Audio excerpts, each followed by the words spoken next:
Amém? Vamos abrir nossas Bíblias em Gálatas, capítulo 4. Quantos aqui são nova criatura?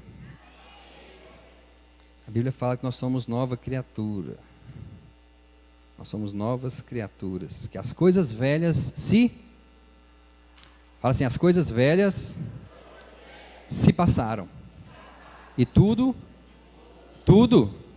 se fez novo. Amém? Vamos falar um pouco sobre isso essa noite. Gálatas capítulo 4, versículo do 1 ao 3. Digo, pois, que durante o tempo em que o herdeiro é menor, em nada difere de escravo, posto que é ele senhor de tudo, mas está sob tutores e curadores até o tempo predeterminado pelo Pai. Assim também nós, quando éramos menores, estávamos servilmente sujeitos aos rudimentos do mundo. Só até aí, pode sentar. Paulo aqui está explicando, irmãos, que enquanto a gente for menor, a gente não é diferente de escravo. Embora você seja senhor de tudo, ou seja, embora você seja filho, mas você é como um escravo. Ou seja, você tem um pai que tem tudo, que pode tudo, mas você, por ser menor, é igual a um escravo. E ele explica no versículo 3, como é essa escravidão. Olha aqui. Assim também nós, quando éramos menores, estávamos servilmente sujeitos aos rudimentos do mundo. O que é isso? Rudimentos é princípios. Tudo que você aprendeu no mundo se tornou um princípio na sua vida. Tudo que você aprendeu com o professor, tudo que você aprendeu muitas vezes com o pai, com a mãe, tudo que você aprendeu com o patrão, tudo que o mundo te ensinou, é um princípio que está na sua vida. Tudo aquilo que você aprendeu no mundo se torna um princípio. Mas Paulo fala que quando a gente nasce de novo, as coisas velhas têm que passar. Que coisas velhas são essas? Aquilo que nos escravizava, os rudimentos do mundo. Essas coisas não podem mais nos escravizar. Os princípios que o mundo tem não pode mais escravizar o povo de Deus. Tudo que você aprendeu no mundo tem que passar na sua vida. Tudo se fez novo na sua vida. Agora você está debaixo dos princípios de Jesus Cristo. E os princípios de Jesus Cristo, irmãos, são completamente opostos aos princípios do mundo. Por isso que nós temos que deixar os princípios mundanos, as coisas do mundo. Quando a gente fala em mundano, a gente só pensa em pecado, né? Pecado mundano. Você é mundano, você é um pecador. Não.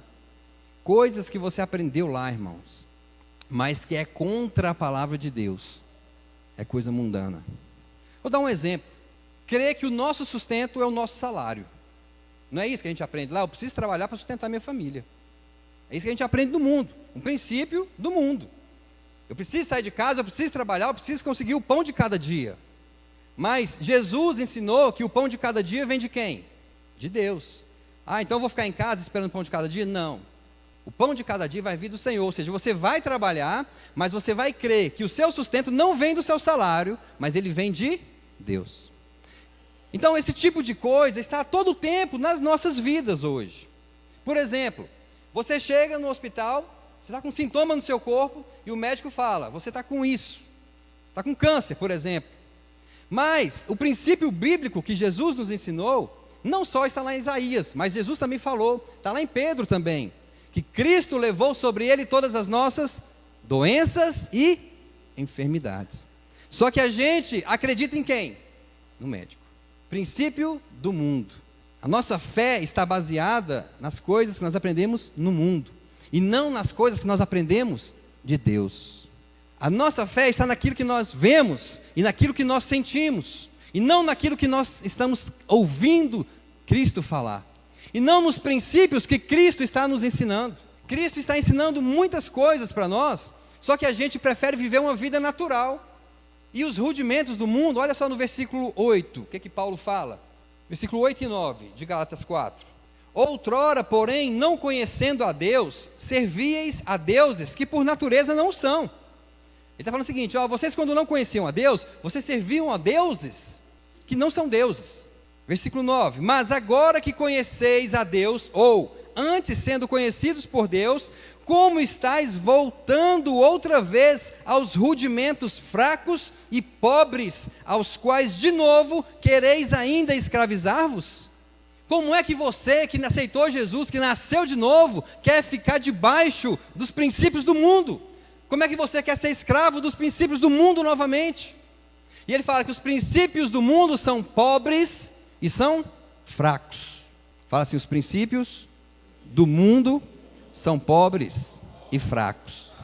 Mas os princípios de Deus, irmãos, são ricos e poderosos. Como é que a gente quer viver uma vida debaixo dos princípios mundanos? Pastor, mas eu estou no mundo. Mas você não é do mundo. Cristo te resgatou do império das trevas e te trouxe para o reino do Filho do seu amor.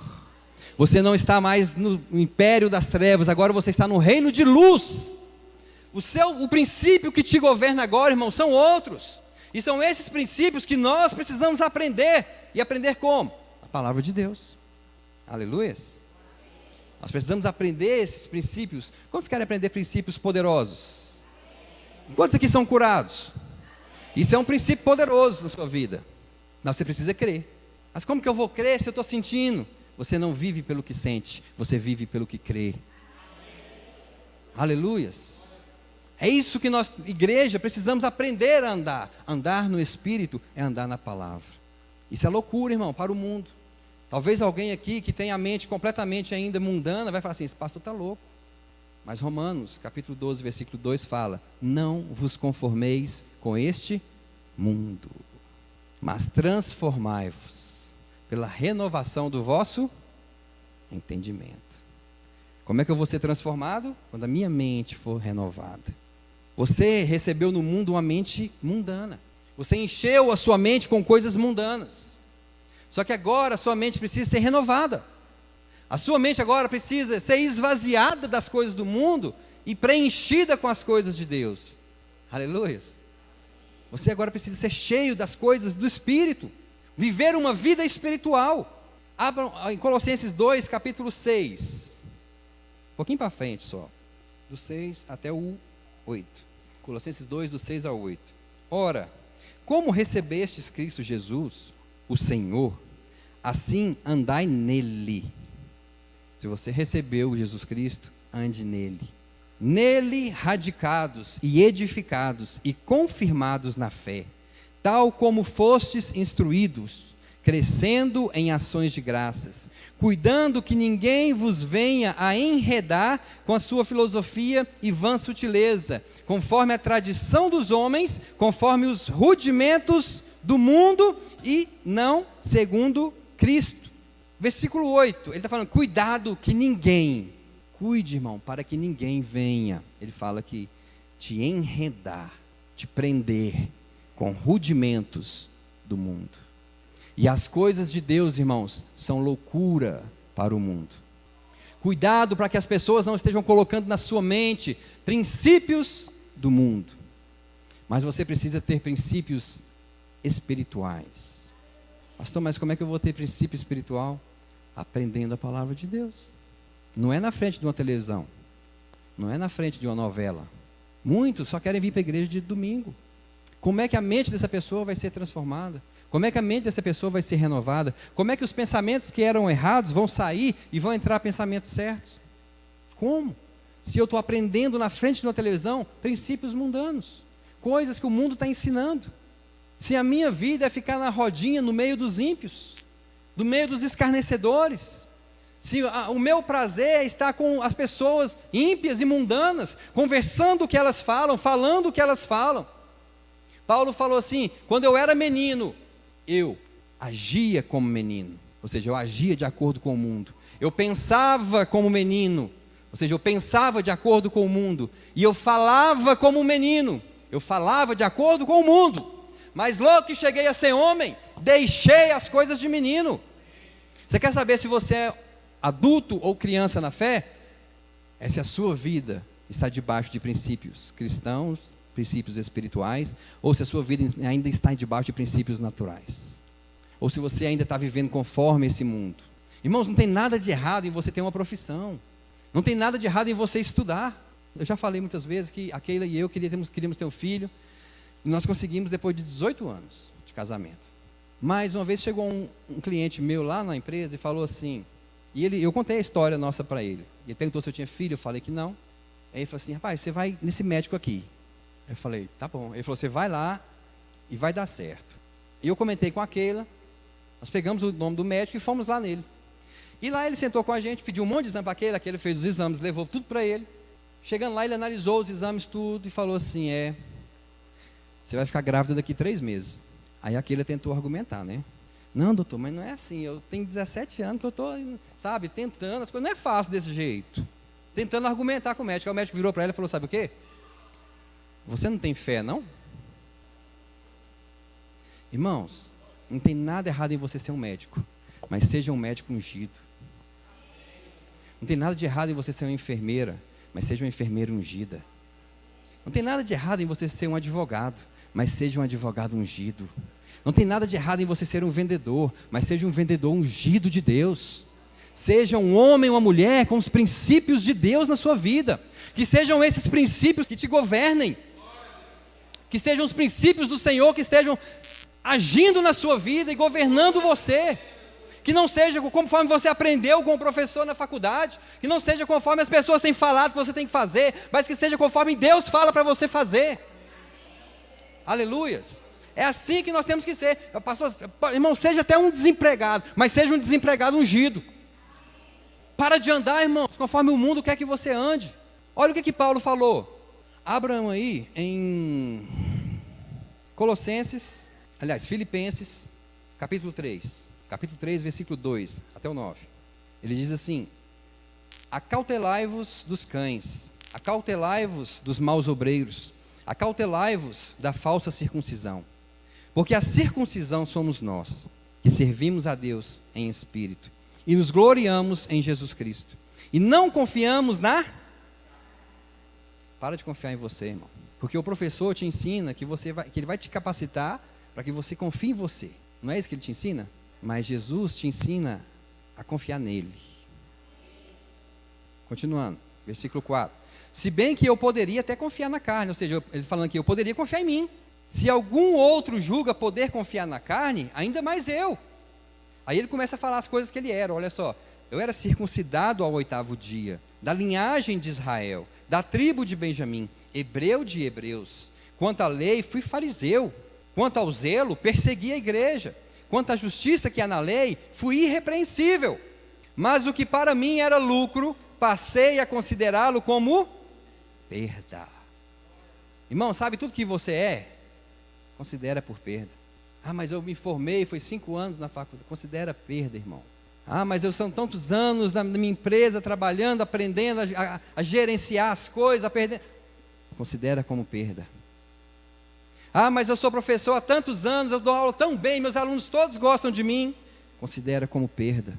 Mas o que para mim era lucro, passei a considerá-lo como perda, por amor de Cristo. Sim, na verdade, tenho também como perda todas as coisas, pela excelência, ou seja, eu troquei todas as coisas, pela excelência do conhecimento de Cristo Jesus, meu Senhor, pelo qual sofri a perda de todas estas coisas, e a considero como refúgio.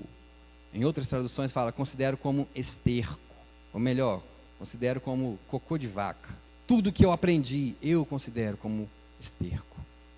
Ele está dizendo, para que eu possa ganhar a Cristo. Irmãos, ninguém pode servir a 2 senhores. Ou você está debaixo dos rudimentos do mundo, ou você está debaixo dos rudimentos de Cristo. Quantos querem ganhar a Cristo? Versículo 9. E seja achado nele, não tendo como minha justiça a que vem da lei, mas a que vem pela fé em Cristo, a saber, a justiça que vem de Deus pela fé. Agora abre em Coríntios capítulo 2. Coríntios 2, do 1 ao 7. 1 Coríntios. E eu, irmãos, quando fui ter convosco, anunciando-vos o testemunho de Deus, não fui com sublimidade de palavras ou de sabedoria, porque nada propus saber entre vós. Já viu quando a pessoa vai para querer impactar a outra e começa a falar palavras difíceis, começa a querer se impor, eu fiz isso, eu fiz aquilo, eu sou assim, eu sou assado, e começa a usar coisas naturais que ele é, ou que ele aprendeu, para querer convencer a pessoa. Paulo falou, eu não falei dessa maneira, quando eu fui ter convosco, eu não usei dessas coisas. Versículo 2, porque nada me propus saber entre vós, senão a Jesus Cristo, e este crucificado. Quando eu fui falar com vocês, eu não propus falar nada de mim, eu propus falar de Jesus, e Jesus na cruz. Versículo 3, e eu estive convosco em fraqueza, e em temor, e em grande tremor. A minha linguagem e a minha pregação não consistiram em palavras persuasivas de sabedoria, mas em demonstração do Espírito de poder. Já viu quando a pessoa gosta de falar difícil? Tem uns pastores, irmão, que você ouvir a pregação deles, você tem que ter um dicionário do lado. Tantas palavras difíceis que eles falam. Você não consegue entender o que ele está falando, de tantas palavras que ele coloca, que ele aprendeu, e a igreja fica assim, nossa, mas esse cara é muito sábio, ele é muito inteligente. Mas Paulo falou que não usou essas palavras. Ele foi com um linguajar simples. Ele foi no poder do Espírito Santo. Versículo 5. Para que a vossa fé não se apoiasse na sabedoria dos... Para que a vossa fé não se apoiasse na sabedoria dos... Mas no poder de Deus. Na verdade, entre os perfeitos, falamos sabedoria. Perfeitos aqui você pode traduzir como maduros. Entre os maduros falamos sabedoria, não porém a sabedoria deste mundo. Não porém a sabedoria deste mundo, nem dos príncipes deste mundo, que estão sendo reduzidos a nada, mas falamos a sabedoria de Deus em mistério. Falamos a sabedoria de Deus em mistério. Quem ora em línguas não fala a homens, mas fala a Deus em mistério. Aleluias. E ele continua, que esteve oculta, a qual Deus preordenou antes dos séculos para a nossa glória. Amém? Quantos de nós, irmãos, estamos apoiados naquilo que nós somos? Quantos de nós estamos apoiados naquilo que nós aprendemos no mundo? É hora, irmãos, de nós passarmos a ouvir a palavra e praticar. Aquele que ouve essas minhas palavras e as praticas, assemelhá-lo-ei ao homem que edificou a sua casa sobre a rocha. Pode vir os ventos, pode vir os rios, pode vir a chuva, vão bater contra ela, mas ela vai permanecer inabalável. Irmão, pode vir doença contra você, a doença pode até chegar a te alcançar, mas você vai estar crendo que você é curado, e ela vai ter que sair. E você jamais vai se abalar com a doença. Pode vir o problema financeiro que for, eles não vão abalar a sua vida, porque a sua vida está firmada na rocha que é Cristo. Pode vir o problema familiar que for, você vai estar firmado na rocha que é Cristo. Eu não sei o que você tem passado, irmãos, mas eu quero te falar, há um princípio bíblico para resolver esse problema aí. Muitos aqui podem olhar no banco, o banco está no vermelho, está negativo, mas a realidade na sua vida é que Cristo se fez pobre para que você fosse rico. Comece a crer e confessar essa palavra, irmão. E a situação vai mudar na sua vida. Por quê, pastor? Porque eu estou crendo em Deus. Marcos 11:20 fala assim, tenha fé em Deus. Para de ter fé em você. Para de ter fé no homem. Maldito é o homem que confia no homem, e que faz do seu braço a sua força, e que aparta o seu coração de Deus. Quando o homem aparta o coração de Deus, irmãos, é o momento em que ele começa a se apoiar em si próprio, em que ele começa a crer, em que ele começa a buscar força de si próprio. Mas para de buscar força em si próprio, começa a buscar força em Deus.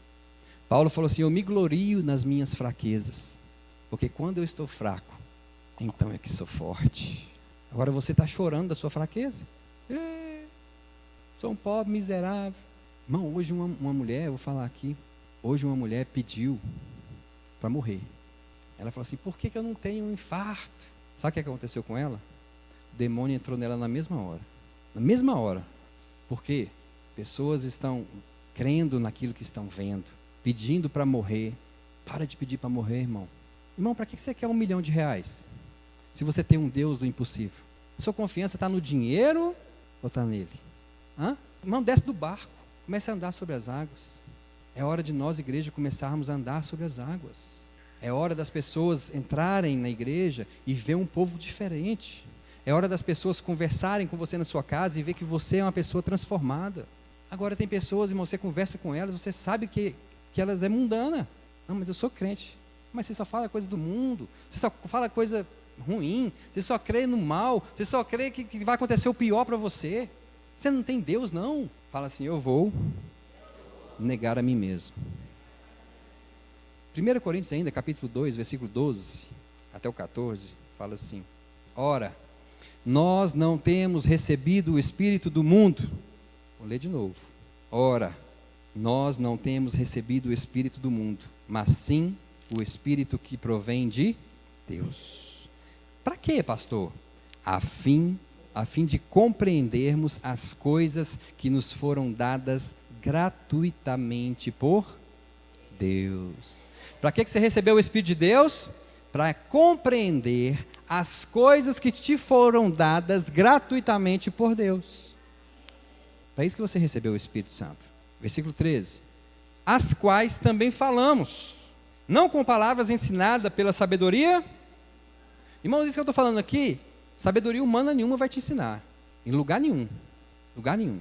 Não com palavras de sabedoria humana, mas com palavras ensinadas pelo Espírito Santo, comparando coisas espirituais com espirituais. Ora, o homem natural não aceita as coisas do Espírito de Deus, porque para ele são loucura, e não pode entendê-las, porque elas se discernem espiritualmente. Elas se discernem espiritualmente. Irmãos, você vai tentar explicar isso para um homem natural, ele não vai entender. Ele vai falar que você está louco, certeza que ele vai falar que está louco. Mas Paulo fala assim, se nós enlouquecemos para o Senhor. Se você é louco, irmão, você é louco para Ele. Paulo disse assim, ó, não mintais contra a verdade. O que é a verdade para você?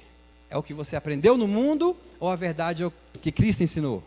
Vou perguntar de novo. O que é a verdade para você? O que você aprendeu no mundo ou o que Cristo te ensinou? Paulo fala assim, crê no Senhor Jesus e será salvo tu e a tua? Aí você fala para o seu filho, você vai para o inferno, menino. Pastor, eu estou com medo do meu filho ir para o inferno.